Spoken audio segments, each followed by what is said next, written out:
Red corridor से development corridor तक, नक्सलवाद के अंत और सुशासन के नए युग की महागाथा, शौर्य के 88 वर्ष और नक्सल मुक्त भारत का संकल्प। 27 जुलाई 2026 को केंद्रीय रिजर्व पुलिस बल यानी कि सीआरपीएफ ने अपने 88 गौरवशाली वर्षों की यात्रा पूरी की है। यह केवल एक बल का स्थापना दिवस नहीं था, बल्कि भारत की आंतरिक सुरक्षा के उस महासमर का उत्सव था जिसने देश के सबसे खतरनाक सुरक्षा खतरे को अंतिम सांसों पर ला खड़ा किया है।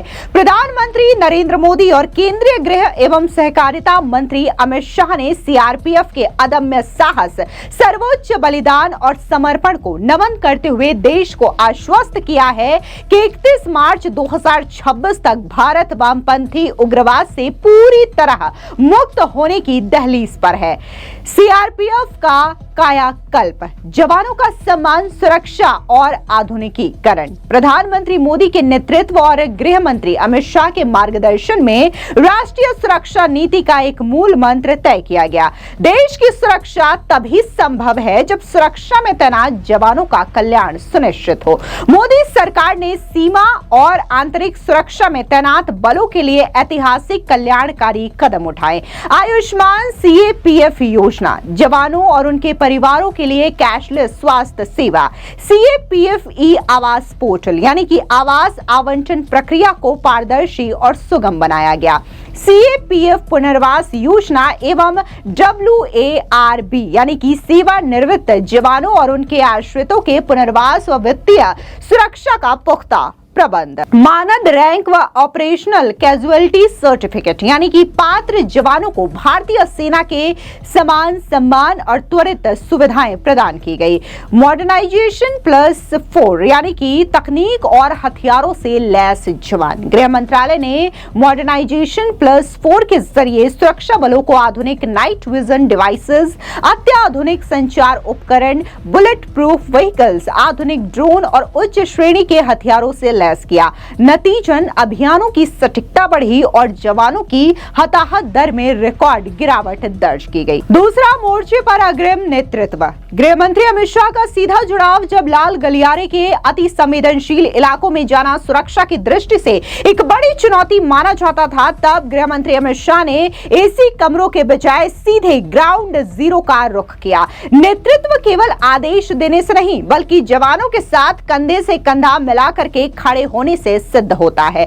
बस्तर और बसागुड़ा में सीधी मौजूदगी। किसी भी बड़े एंटी नक्सल ऑपरेशन के तुरंत बाद गृह मंत्री अमित शाह ने खुद फॉरवर्ड ऑपरेटिंग बेसिस का दौरा किया, जवानों से सीधा संवाद, घायल जवानों से हॉस्पिटल में मिलना और दुर्गम कैंपों में जाकर के जवानों का मनोबल बढ़ाना गृह मंत्रालय की नई पहचान बना। इसके अलावा अंतरराज्यीय समन्वय, केंद्र और राज्य की पुलिस तथा खुफिया एजेंसियों के बीच वास्तविक समय समन्वय स्थापित किया गया।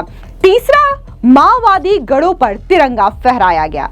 सीआरपीएफ का ऑपरेशन स्ट्राइक, सीआरपीएफ और उसकी विशेष कोबरा बटालियंस ने रणनीतिक अभियानों के जरिए माओवादियों के पारंपरिक तंत्र को पूरी तरीके से ध्वस्त कर दिया।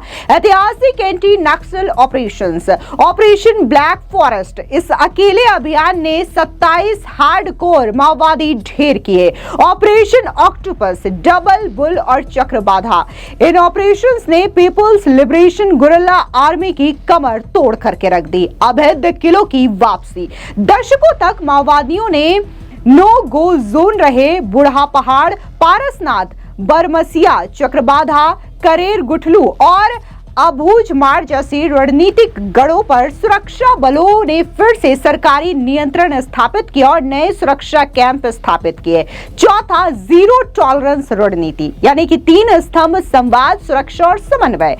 अमित शाह के नेतृत्व में नीति को नक्सल प्रबंधन से बदल करके नक्सल उन्मूलन में तब्दील किया। शीर्ष माओवादी कमान का सफाया, खुफिया आधारित अभियानों के जरिए बसवा राजू, पति राम माझी, गणेश उइके और मिलिंद तेल तुंबड़े जैसे शीर्ष माओवादी कैडर का सफाया किया गया। इसके परिणाम स्वरूप छत्तीसगढ़, महाराष्ट्र और तेलंगाना में सैकड़ों कैडर्स ने आत्मसमर्पण कर मुख्य धारा को चुना। साल 2014 से अब तक का ऐतिहासिक बदलाव अगर एक नजर में डेटा के जरिए देखें तो कुछ इस प्रकार है। पैमाना बदलाव जो है वो रिकॉर्ड किया गया।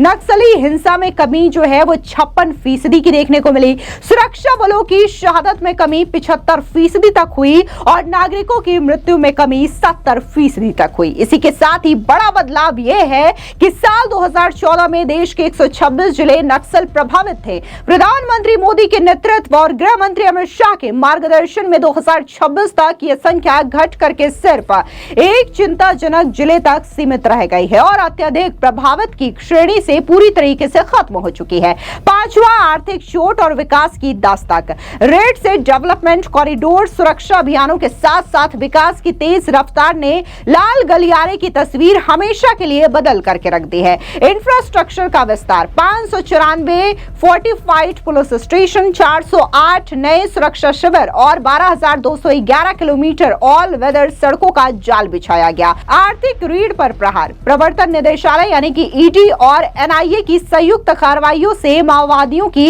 102 करोड़ से अधिक की संपत्ति जब्त कर ली गई। मुख्यधारा से जुड़ाव यानी कि दूरस्थ इलाकों से मोबाइल टावर, बैंकिंग सेवाएं, डाकघर, आईटीआई और कौशल विकास केंद्रों के माध्यम से युवाओं को हिंसा से हटा करके रोजगार और शिक्षा से जोड़ा गया। कुल मिलाकर के दशकों तक जो क्षेत्र भय, हिंसा और विकास के अंधकार में डूबे थे, आज वे क्षेत्र सड़कों, इंटरनेट और खुशहाली की रोशनी से जगमगा रहे हैं। प्रधानमंत्री मोदी के नेतृत्व में केंद्रीय गृह मंत्री अमित शाह की स्पष्ट नीति, सीआरपीएफ का पराक्रम और स्थानीय प्रशासन का समर्पण, इस त्रिवेणी ने भारत के इतिहास का एक नया स्वर्णिम अध्याय लिखा है, जहां रेड कॉरिडोर इतिहास के पन्नों में सिमट गया है और डेवलपमेंट कॉरिडोर भारत की प्रगति की कहानी बयां कर रहा है।